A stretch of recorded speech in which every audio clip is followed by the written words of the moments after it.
Good morning, good afternoon, good evening, depending on where you are in the world. Welcome, everyone. I'm Andrew Miller, one of the partners at the Vendux Group, where we focus on helping clients to grow their sales leadership capital. I'm thrilled to be here today with our friend and our strategic partner, Freddie Laker.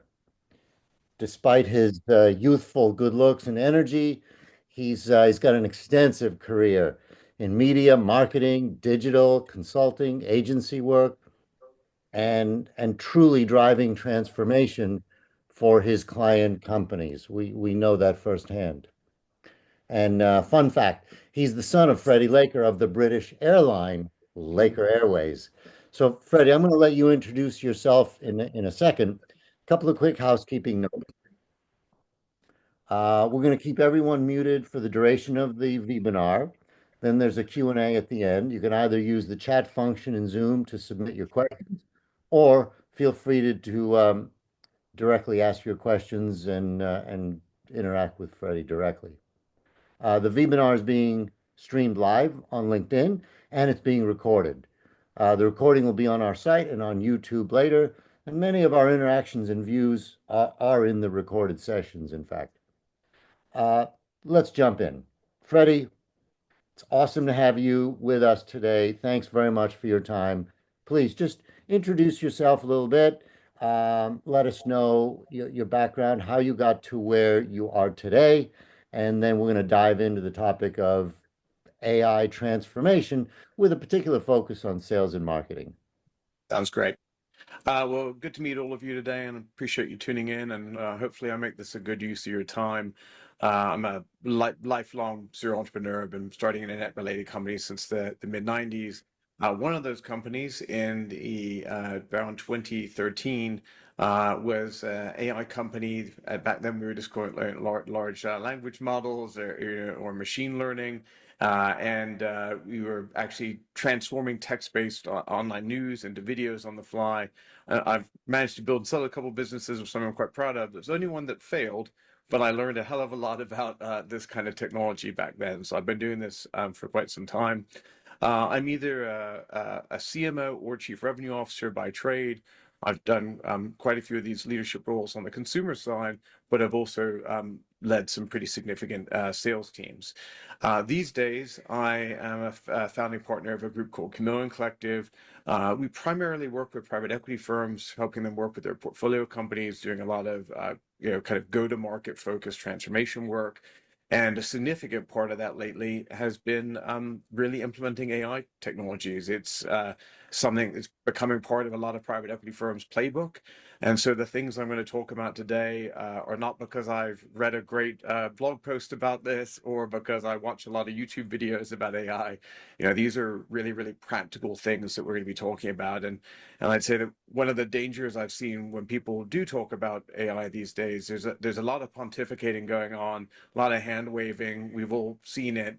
And I think it's really easy to let these things get away from you. And so the things that I want to get into are very practical things that can be applied without kind of letting it get run away from you and really implement in a business in short order. Terrific, great.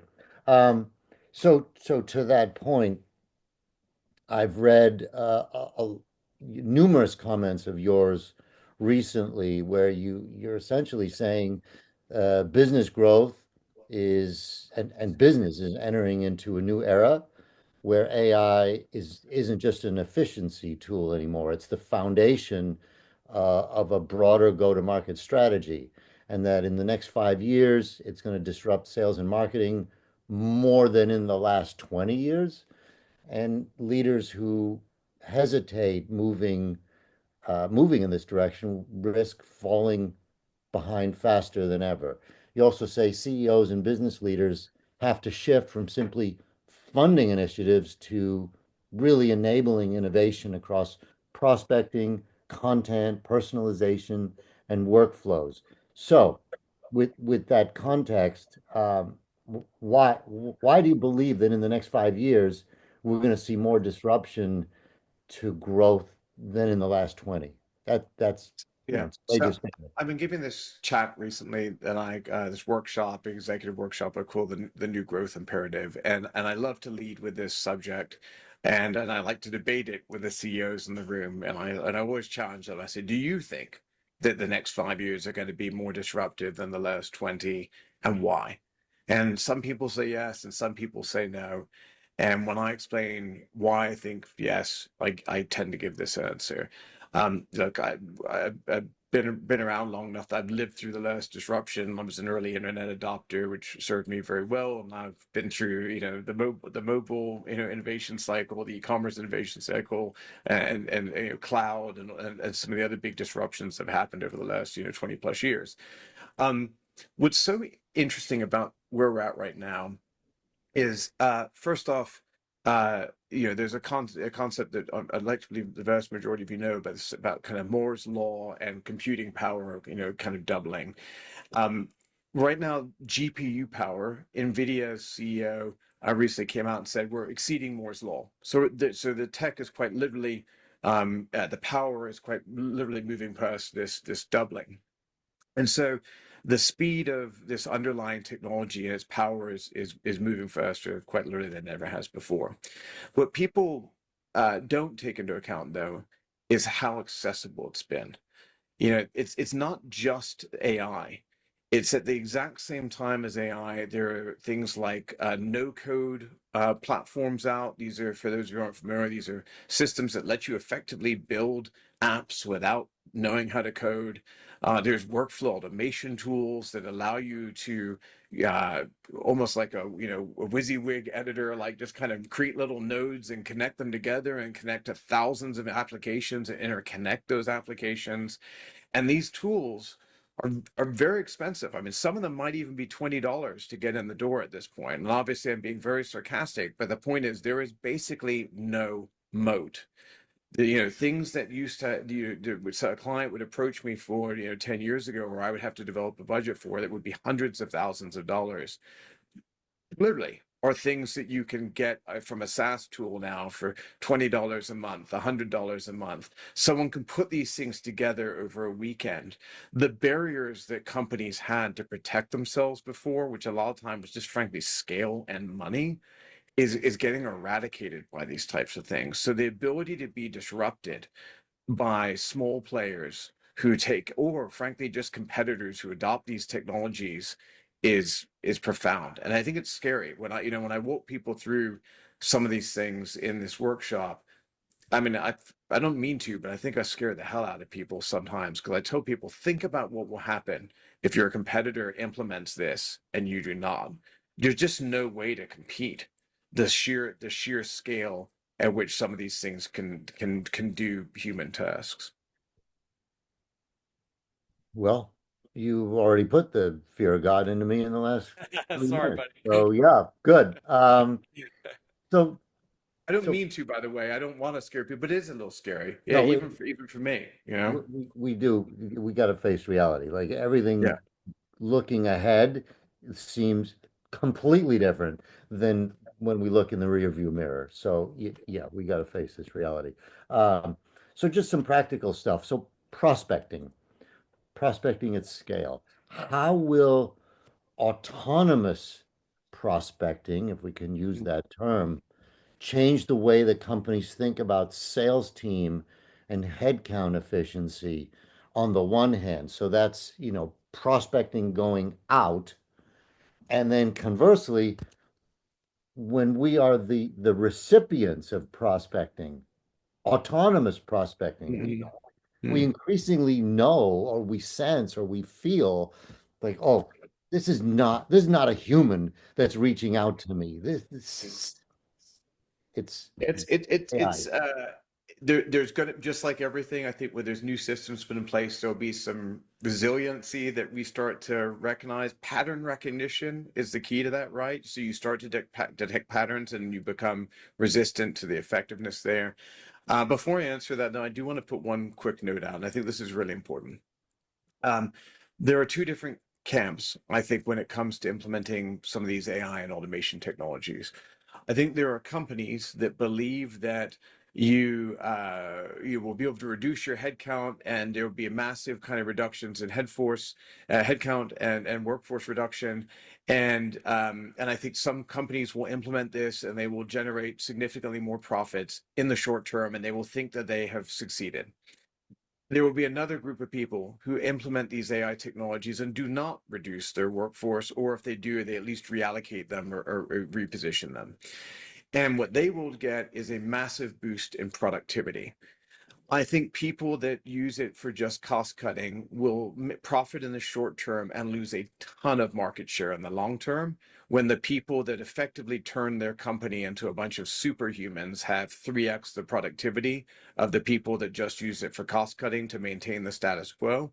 And I think in the long run, they're going to get crushed by those folks. So I believe in basically using AI technologies to make people superhuman. So in prospecting, what does that look like? So, uh, if I could see everyone in the room, I'd say, hey, if you're running a sales teams, or you're got a commercially focused role, if you're going out there and doing account, building and account research, and you're part of the sales process, kind of raise your hand. And so, when you think about what that looks like, if you really want to prep someone to be great in a sales call, they've got to spend some time in it, right? You can throw someone right into a client meeting, tell them nothing, and say, just run the pitch. Don't know anything about the customer. Just throw the pitch out. They're going to win some, they're going to lose some. But if you really, really wanted to be great at this, you would try and make those salespeople as smart as you possibly could, and you give them relevance, right? What does that really look like? Well, first, you probably go look at the company. If you were doing account-based marketing, or just had a BDR, SDR types, or going out there and researching potential prospects, you'd go out there, you look at the company, you would research that company, you'd understand what their customer is, what their motivations is. Are they your ICP? Should you even be talking to them? You know what I mean? Like, is it even a waste of time? Could you just get rid of them if they're not your ideal customer profile? What you probably go look at the decision tree of the people that are there, who are the decision makers, who are the key people you should talk to. And then if you really had some more time, you'd go out and talk and research each of those people's LinkedIn's, and try and maybe look them up on the website, try and understand them. So when you get on the call, you are really, really switched on. I think on average, oh, and you probably want to understand market trends and things like that as well. I think on average, that process, if you're really, really good and you have people that are specialized at it, probably takes about 30 minutes a company, somewhere in that range. And so, an AI prospecting tool, and you could self-build these or use these on the market, can easily do that in 30 seconds. We've built a system now for multiple clients. We internally call it Profit. We're easily doing about 10,000 of those a day, for pennies on the dollar compared to what the level of investment would be. And frankly, I think it does a better job than any human I've ever seen. And so, what chance does a sales team have against a group that's using that to power their sales team? The answer is none. You can't compete with someone using these kind of technologies. So if you could hand every salesperson as prospectus right before a call and feed it to them, or you were able to use that kind of insight to personalize decks at scale, sales materials at scale, emails at scale, so that you had that personalized point of view and that relevance, it's gonna impact conversion rate, it's gonna reduce CAC, cost of acquisition. These are just winning themes, and AI is just brilliant at this type of work. Um, so this is the first place, and I think implementing these kind of technologies, it sounds wild, but I said we're putting these kind of systems together for people for 10 grand. I mean, it's not, this is that same system. If you'd come to me 5 years ago and said, I want you to build some specialized tech to do this, 100 grand minimum, probably multiple hundreds of grand. And now you can build this using AI and workflow automation tools like NAM. We're not even using full development teams to do this. We're using no code applications to run this. It's just a completely different world. That is that's a good segue to a question I've got for you about um, waiting or not waiting. So this, it's a race, on the one hand, but there's no finish line on the other. I think you'd agree. Like That's this, fair. this is just going to continue for the rest of our careers. It doesn't end. Mm, Um, so to to that point, within our world, we've got business leaders, business owners, entrepreneurs, CEOs in our ecosystem, and sales leaders, commercial leaders.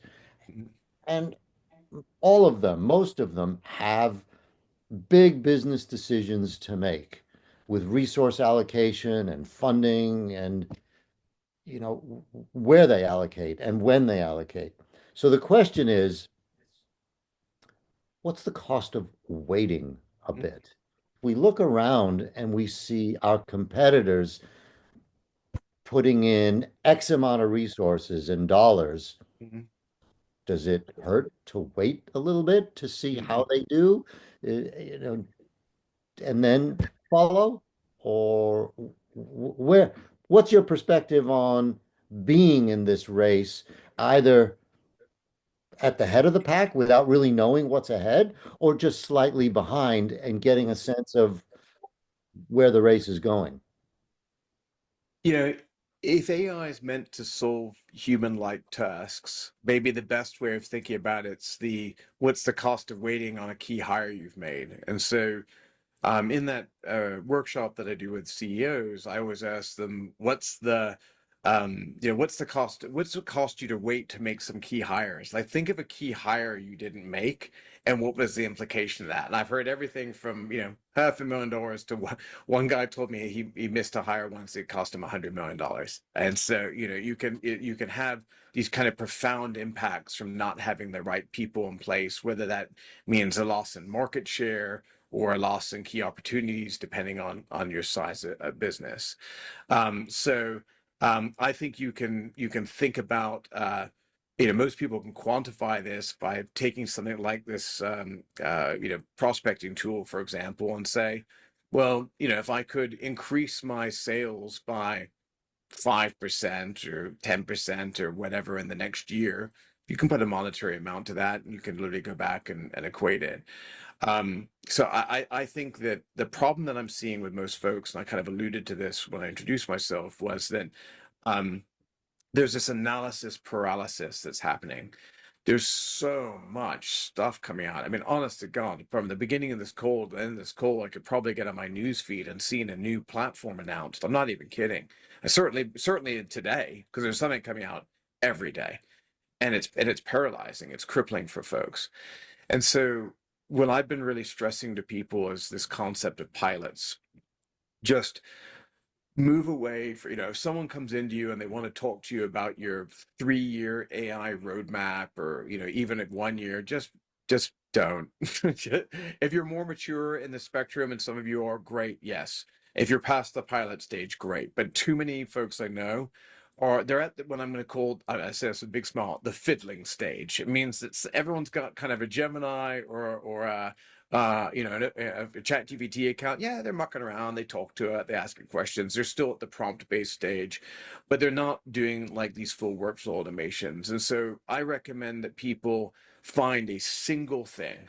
This prospecting tool is a great one. Building this, doing this kind of BDR research is a great, but a single pain point that you want to solve that's small, can be completed in 6 weeks, maybe 8 weeks tops. Small projects, under $15,000, 10 to 15 grand kind of projects, and just do one thing. Because if you've got anyone in your organization that's not a believer, when they see these one things work and you don't, and it's not um how do I say it's not just like, oh, that's cool, like like you click around with it, like, oh, it made an image, it made a video, neat, everyone high fives. You can't run a business on high fives. You need to go in there and say, hey, that thing that we used to do that used to consume 40 hours a week, it's already 40 hours a month for us. That takes 9 minutes now. And and by the way, Bob, the guy that used to work on that, Bob's an imaginary guy I'm always picking on. Bob doesn't work on that thing anymore. And you know what Bob does now? Bob's doing 15 more client calls a day. Oh yeah. That now everyone is going to get behind that. So, if you're a believer in this, you do this pilot to show it to everyone else, and you can 10 $15,000 pilots, most people can kind of find that money in the budget and just kind of get a special approval, and if you're not a believer, do that anyway, and you will be a believer by the end of it. I would say, as a final thought, there's a wonderful Chinese proverb that I've been quoting lately that I think is great. It says, the best time to plant a tree was 20 years ago. The second best time is right now, and I think so. It's just like, you just got to kind of crack on with it sometimes. If you feel like you're behind, you know, that's okay. You're only going to be more behind if you don't make a step on it tomorrow. But just find a great test, a real test that solves a real problem and isn't just kind of like, that's cool. And I think you'll find some friends. With the businesses and the CEOs that you work with in this transformation work, can you summarize the drivers? Uh, are they, top line growth, margins, efficiency, uh, increased or improved multiples? What, you're sitting in the Yeah. CEO seat. What's driving these It's decisions it's it's move? different depending on who you're dealing with in the company, right? So the CFO loves seeing, productivity and cost, decreases. CEOs always love to see an increase in productivity. If it's a sales challenge, a go-to-market challenge, have we increased the number of leads? Are we increasing the conversion rate because we are doing less time talking to people that aren't our ICP. Salespeople can be kind of, I don't want to call them lazy. I think they can get, let's call it, they get busy sometimes, and they don't, a lot of times don't get down in the weeds. They're really, really great salespeople are great on calls and talking, and maybe not great at the paperwork. This kind of AI work can be really helpful to them, and then it drives those metrics that they're measured by. Um, for other people, there's I use this expression a lot. I call poverty of time, and I think it's something that, like, I have suspicion, if I looked across this group, that everyone here just wishes they had done a couple minutes in the day, and so, for a lot of people, just saying, "Hey, I freed up a couple extra hours," or some of the tools we built for ourselves in the sales process, like within my own company at Chameleon Collective, cut 75% of our SOW time off. That's a lot of time. We've got another thing that helps us dynamically generate sales decks. A sales deck, if I did a custom one, could take easily an hour to 2 hours. It takes about 6 minutes for us now. Totally custom, personalized to a client. You know, that four decks a day, that's a gone. That was like a whole day gone in the old world. Now that's, you know, I can fit that into a 30-minute slot in my calendar. So what's that worth? A lot to me, you know. Crazy numbers. Yeah, crazy numbers. I got a bunch more questions. I do want to open up to the floor. Let Yeah, me ask one more question and then we'll sure. open up. Um, so if you're advising a CEO to start tomorrow, Hmm. wh- what's the simplest, most impactful kind of pilot that they would run? How do you determine what advice to give and to what kind of company? If I had to pick a couple, the really easy ones that I think are common pain points in like a typical commercial organization, the prospecting one, top of funnel, always gets people excited because you're driving revenue, and if you can bump that number up, you always make a friend. Another one is, especially with B2B companies, I find that their marketing teams tend to be a little understaffed, and so if you can start building uh, workflow automations that can kind of help a small marketing team of maybe a couple people operate like a team of 3 or 4 people by producing more content, whether that's LinkedIn posts, or blog posts, and to be clear, not spitting out generic AI slop, which a lot of people don't do this very well. So doing it really well, so you can produce incredible content even for very complex subjects. But that's a topic for another day. I think can be hugely helpful.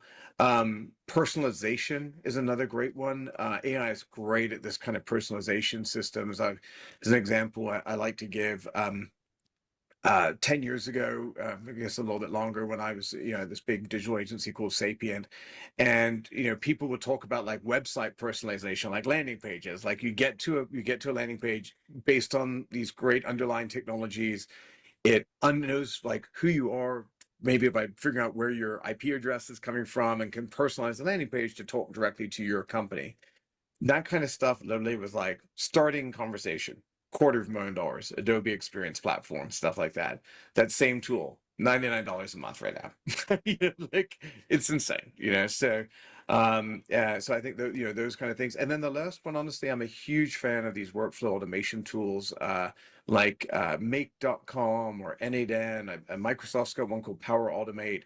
And these are these things that take like really monotonous, repeatable processes that somebody in your company is doing, and just automate these workflows, and they're really easy to spit out.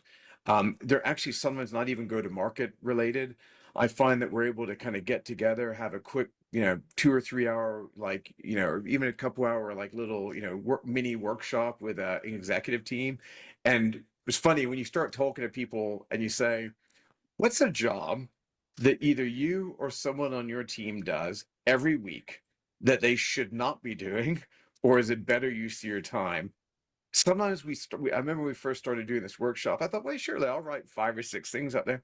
I've had to stay 45 minutes extra at the end of a workshop because they won't stop listing off all the things that it really opened my eyes.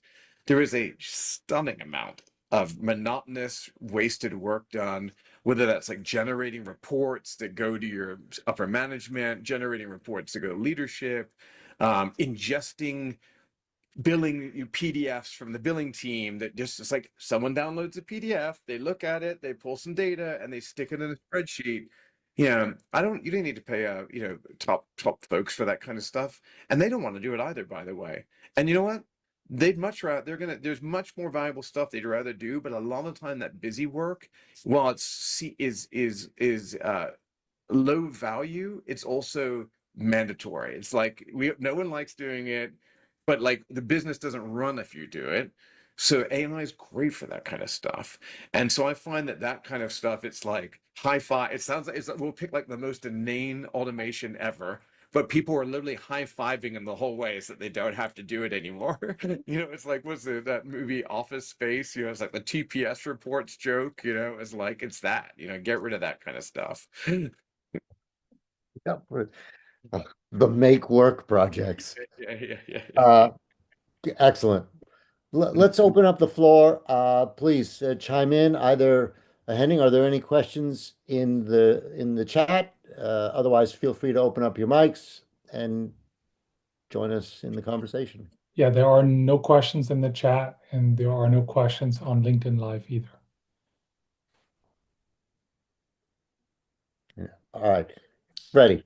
If there's no I could question, I could jump in with a question. hey, Jared. Yeah, thank you guys for putting this on, Freddie. Great session. Really appreciate it. No, sure. One of the things I'm seeing with some of my clients is that, you mentioned this repurposing of roles with AI. I think that's happening a lot. I think a lot of, from my perspective, I'm working with clients that are not trying to reduce headcount. They're trying to make their headcount more effective, and I think that's the right way to look at things. Okay. One of the repurposings I'm seeing is that they are standing up tools to do better research, client research, market research, all of the above. And what I'm seeing, and I want to see if you're seeing this too, is a lot of my clients are moving the SDR function out of sales and into marketing to, one, maintain the tools, make sure it's not, whatever AI or machine learning they're using is not hallucinating or going crazy. So they're helping to maintain those tools and make sure that they're working properly. But they're almost shifting their focus to more awareness of the company versus a selling function. And I'm wondering if you're seeing that too. Yeah, I think you're seeing a healthy amount of that, and part of the reason is, uh, to do that kind of marketing work at scale requires personalization, and so that you can speak to a lot of people at the same time in ways that are really unique to them, versus kind of very broad marketing work. And that becomes possible with AI because it just gives you the mental bandwidth to kind of do this kind of stuff. If you think about, um, a marketer might come out with a core initiative that's like, okay, we're going to build something that it speaks about our product and how it solves a pain point to a very specific industry. And a marketing team, before would have said, hey, this is a great idea for a landing page. We're gonna work on that, and they would just work on that one industry thing for a couple weeks, maybe. Now they can basically say, like, here's the formula, here's how we build it for this one industry, and then say, AI, could you basically make industry-based derivatives of this? And we work for about 60 different industries. Could you do one for each of them? And then I'll go back and review it and fine-tune it and make sure that it actually follows, our understanding of it. We just kind of get the core part done. Instead of me writing it from the ground up, just I'm gonna edit it, and that we could do that same level of effort in the couple of weeks now as well. It's game-changing stuff. It's and I don't mind disclosing, my main business, and without revealing client stuff, like we have something like 850 SEO optimized landing pages now. Like that was a pipe dream before. You couldn't do that before. That was we've got a two-person marketing team. That's not something that happens at a company our size. And this is what I was trying to say about the moat. The moat is gone. Like, this kind of stuff, if you have the right skills and the right knowledge, can make you compete with people exponentially larger than you. And that's powerful. That's powerful if you're a smaller business that's trying to rise up the ranks, and a little scary, for those the larger firms. They're going to need to figure out, well, what's the next twist for me so that I can, if scale is not my competitive advantage anymore, if throwing bodies at it is not my competitive advantage anymore, what is? And I think that's yet to be determined. Thank you. Yeah, good question, Yeah, Jared. thank you. Great question. Um, there's a few guys here with and gals, I think, with some gray hair, no hair. There's some notches in our respective belts, which means we remember the dot-com era, Mhm. the late 90s, early 2000s.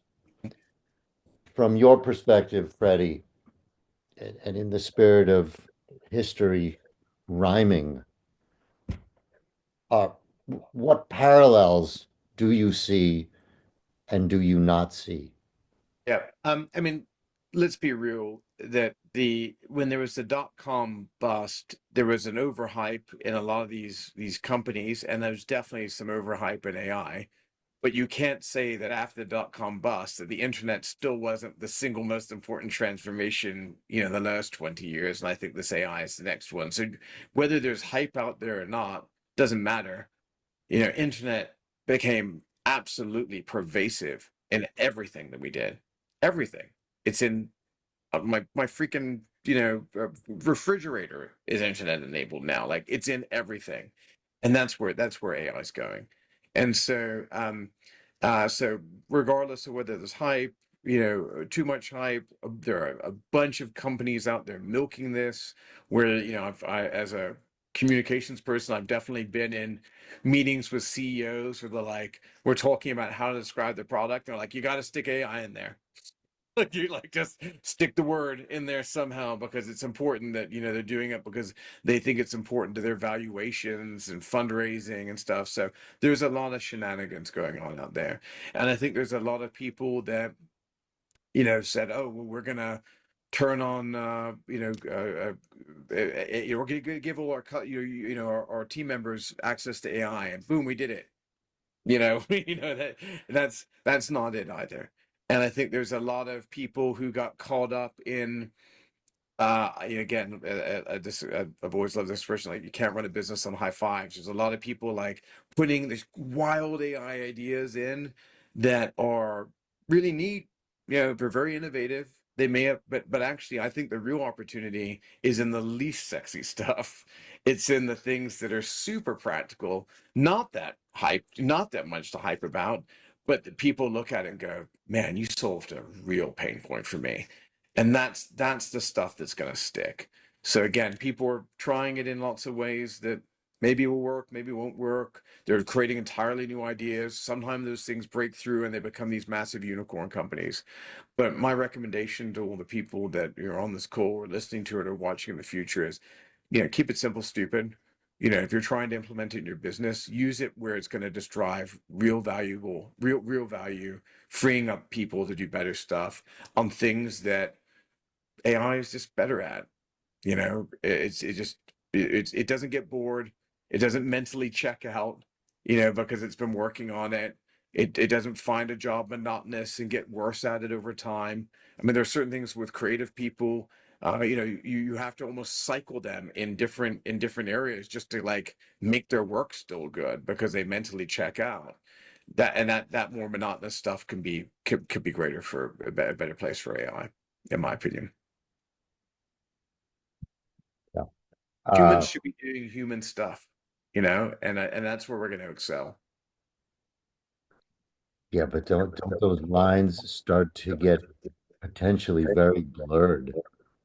I mean, I cannot see in any previous technology cycle where we could have asked this question, uh, effectively and realistically. What is human work, and what is the value of human work if AI generated work and results and output can far exceed the collective, almost the collective intelligence of all humanity in all history. It's built on the collective intelligence of all humanity and all history, so it's a problem. If we're going to jump to the philosophical societal side of this, yeah, I can't speak to what's going to happen more than 5 years out. I can put my business guy hat on and say, I don't think it's possible to compete without these technologies in the short term. And in the long term, if the theory around the power continues to increase and it exceeds humans in all areas, including being able to do things like talk to people, or even getting to a place where an AI might look exactly like me in this video call right now and be able to speak like me, yeah, there's going to be some real problems, and people are going to have to get ahead of that. But in the short term, yeah, if you don't want to have your business get crushed, I don't think people have a choice at this point. It's a nuclear arms race. Yeah, and hopefully we don't blow ourselves up in the process. Yeah, Not to hopefully. get dark about it. So, yeah. Uh, More questions out there? Comments? I'll have a question, Freddie, for you. How about human oversight over AI? I mean, there is generally the advice that we shouldn't just adopt the results that we Mhm. get back from our prompts Yeah. or our workflows, Yeah. but look at them. How much oversight do you recommend for your own team? How much oversight do you recommend to your Yeah. clients after you put an AI process in place? Yeah. Let's break that into a couple different categories. So let's use the example of the kind of profile building BDR example earlier. In that case, you're not going to have people go re-review things. The sales folks are going to, review it in the moment. You have to be very, very specific in creating prompts that basically don't hallucinate. So you have to say, hey, if you don't find information on this, the response is information is not available. So you can have incomplete stuff, but you don't want AI to say, no, no, my mission was to fill this sheet in hell or high water. And that's when it kind of goes, well, I can't leave this blank. So yeah, that was Queen Cleopatra, the president of the company, and Winston Churchill's the CFO. You got to watch out for that kind of stuff. And so I think in those kind of scenarios, you're kind of leading folks unaided. But I think that is an input that a human is then reviewing and using potentially in a behind the scenes sales call. So it's not client facing. I think when you start talking about people using this for whether that is creating sales content, marketing content, any form of client customer facing content, it should only be an aid to you. Everything needs to be fully reviewed. I can tell you how I personally use it. And when I have a question from a client, I don't put the question in AI and say, what does the AI think, and paste that into my emails, right? What I do is I use voice to text a lot. So for those who don't use voice to text, that's actually probably the single largest changer in my behavior I've used over the last couple of years. There's some great tools like Aqua Voice I'm a big advocate of. I can press a single button that captures my voice, and if I sit there and go whatever, ignores all that, takes all of, and cleans it all up, and then makes it so that when I release the button, whatever it sends into the chat bot is clean. So it's cleaned up all the grammar, so better inputs, better outputs, right? So a lot of times, like, I will get off the phone with a client or have a point of view, and I'll go into ChatGPT or Gemini or whatever I feel like using that day, or Cloud, and I'll start, okay, I just got off the phone with a client. I need to put a response back to them. We're talking about a fractional CMO that they may need, and I'll ramble off. Like, I'll be like, hey, I think we've got this, Tom and Sue that are gonna be great for this, and we need to make sure we address, this problem, this problem. And basically I'm just rambling. It's almost like having an assistant who, old school days, you sitting in the room with me and typing out the note to the letter, the letter to the client, right? And so it's my answer, but what I'm having it do for me is then formulating that into a nice, clean, professional email. Because I think where I get caught up, and I suspect a lot of you guys do, is my brain can work faster than my fingers can. So then I slow down, I forget what my thought is, and I spend all my time trying to wordsmith, a sentence so it comes out the right way. This is a great growth hack. So I've spent my whole day. My wife, a lot of times now, she used to, if she heard me talking, used to think I was on a call. Now she comes in to double check that I'm not talking to the computer, and so I ramble. So it's 100% my thinking, but the AI is basically acting as my secretary and crafting well-written notes that is my thinking just formulated the right way. And that's another one. You talk about taking a sales deck from 2 hours to 6 minutes. It's the same thing. I could easily spend 10 minutes on a more well thought out email, but that same thing now I can ramble at my computer for 2 to 3 minutes, look at it, scan it, boom, it's out the door, and probably written better than I would have done it, honestly. So, but it's my thinking. It's not AI's thinking. So I think that's a really cool way to partner up. That's a great growth hack I recommend to people. I mean, it's like a game-changing performance hack to be able to knock things out at that speed. Thank you. Yeah, my pleasure. Uh, Freddie, I just gonna maybe a last question, unless there are others. So as a sales leader, one of my descriptions of nirvana is having whatever the number is, 500, 1,000 ICPs, 1,000 CEOs I want to target. I Hmm. feel they are exactly the right kind of client for me. Hmm. Can I program 1,000 different agents to essentially stalk these people? What are they saying? What are they writing? What keynote speeches are they giving?